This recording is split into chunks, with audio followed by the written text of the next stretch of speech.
তিতুমির কলেজের শিক্ষার্থীদের আন্দোলনের খবর রাখছেন সহকর্মী রাশেদ আনিস, আমাদের সঙ্গে সরাসরি যুক্ত হচ্ছেন। রাশেদ, আমরা খবরে যেমন বলছিলাম যে এখনো কি মহাখালী রেলপথ অবরোধ করে রেখেছে শিক্ষার্থীরা, একটু জানাবেন। সেই সঙ্গে এখন কি ধরনের কর্মসূচি তারা পালন করছেন সেটিও আমাদের যদি একটু জানান।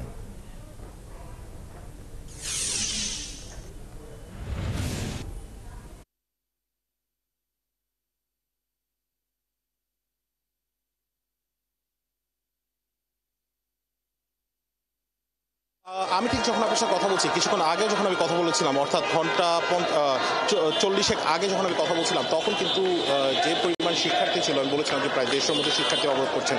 এখন কিন্তু আরও শিক্ষার্থীর সংখ্যা বেড়েছেন এবং তারা তাদের দাবিটিও আসলে একটি, তাদের যে আন্দোলন হচ্ছে সেই আন্দোলনটি একটু গতি বেড়েছে।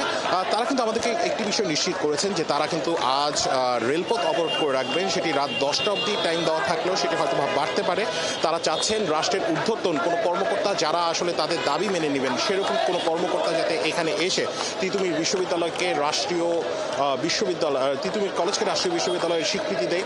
এবং নতুবা তারা চাচ্ছেন যে কোনো উপদেষ্টা তাদের এখানে আসুক, তাদের সাথে যাতে কথা বলতে পারে, ঠিক সেরকমই কিন্তু আসলে তাদের চাওয়া। কিন্তু আমরা কিন্তু দেখেছি যে এখন কিন্তু শিক্ষার্থীদের সংখ্যা কিন্তু ধীরে ধীরে বাড়ছে এবং তারা কিন্তু বলছেন যে বারাসাত টু ব্যারিকেড, যেই Barasat barricade two north city অর্থাৎ উত্তর সিটিতে যেই কর্মসূচি তাদের করার কথা ছিল, মহাখালী আমতলী সড়ক, গুলশান 1 চৌরাস্তা এবং হলো এই যে রেলপথ, তারা কিন্তু শুধু আজকে রেলপথটা অবরোধ করে রাখবেন এবং তাদের যে কলেজের সামনে যে গেটটি রয়েছে মাহবুব, সেটি কিন্তু তারা অবরোধ করে রাখবেন। এটুকু পর্যন্ত তাদের পরিকল্পনা রয়েছে।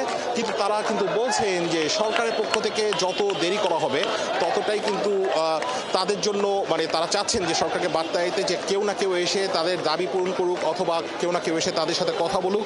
তা না হলে কিন্তু মাহবুব, এই যে তাদের আন্দোলন Barasat barricade two north city, সেটি কিন্তু চলমান থাকবে এবং সেটি কিন্তু অনির্দিষ্টকালের জন্য চলমান থাকবে। আপনি জানেন যে আজকে 3:30 পর্যন্ত তারা কিন্তু অপেক্ষা করেছেন, কারণ সরস্বতী পূজা ছিল। সরস্বতী পূজার পর তারা কিন্তু মিছিল বের করে, মিছিল বের করার পর এখানে অবস্থান নেয়। এখানে কিন্তু যেই 12 জন শিক্ষার্থী অনশন করছিলেন, সেই অনশনকারীদের মাঝেও কিন্তু আসলে 2 জন এখানে কিন্তু আছেন এবং সেই 2 জন সহ যারা এই আন্দোলনের সাথে সক্রিয়ভাবে 6 দিন ধরে যারা নেতারা ছিলেন তারা আছেন।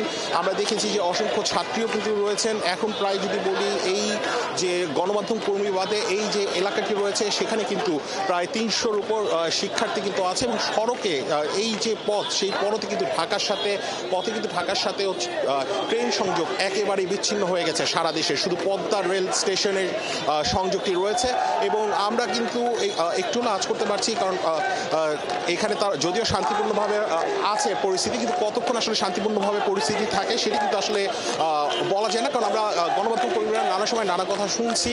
তবে যদিও কিন্তু মন্ত্রণালয়ের পক্ষ থেকে বলা হয়েছিল যে এই তাদের যে কর্মসূচি সেটি কিন্তু শান্তিপূর্ণভাবে হতে থাকবে। জনগণ আসলে দুর্ভোগ হতে হলে জনগণ কিন্তু সরিয়ে দেবেন, এরকম একটি বিবৃতি কিন্তু আজই দেওয়া হয়েছে।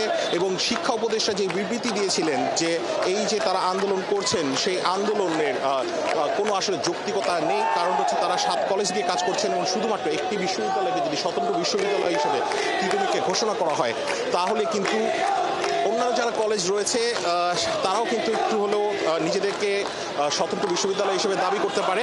তো নানা ধরনের দিক বিবেচনা করে কিন্তু সরকারের পক্ষ থেকে বলেছেন যে এই যে জনভোগান্তি হচ্ছে বা এই যে আন্দোলন হচ্ছে, সেই আন্দোলন কিন্তু আসলে যৌক্তিকতা কতটুকু সেটা নিয়ে প্রশ্ন তুলেছেন এবং শিক্ষার্থীরা কিন্তু শিক্ষা মন্ত্রীর যে শিক্ষা উপদেষ্টার যে বিবৃতি রয়েছে সেটি কিন্তু আসলে প্রত্যাখ্যান করেছেন।